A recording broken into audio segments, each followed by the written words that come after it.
В результате проведенных рейдовых мероприятий в городе Сухум и районах республики сотрудники госавтоинспекции выявили 17 нетрезвых водителей.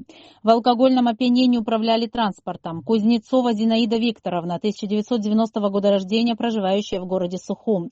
Лассурия Ромы Робертович, житель Учимчирского района. Хагба Давид Артурович, 1982 года рождения, проживающий в городе Гудаута. Дубровский Владимир Николаевич, 1976 года рождения, проживающий в городе Сухум. Крамаренко Астамур Александрович, 1993 года рождения, проживающий в городе Сухум. Матуа Динар Лерикович, 1969 года рождения, проживающий в городе Гудаута. Айба Тарьел Анатольевич, 1969 года рождения, проживающий в городе Гагра. Джинджоли Милор Павлович, 1984 года рождения, проживающий в городе Учимчира. Миквабио Тарно Дарьевич, 1975 года рождения, проживающий в городе Сухум.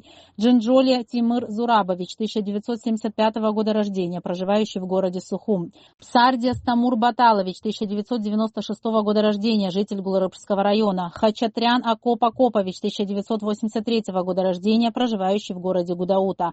Киян Георгий Жоревич, 1993 года рождения, проживающий в городе Сухум. Заракуа Регину Романович, 1989 года рождения, проживающий в городе Ткварчал. Бессонов Рустам Романович, 1990 года рождения, проживающий в городе Сухум.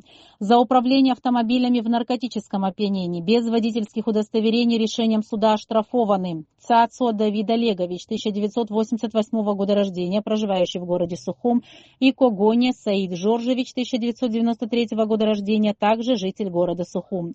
Гварами Олег Зурабович, 1995 года рождения, проживающий в городе Сухум, за отказ от медосвидетельствования арестован на 15 суток.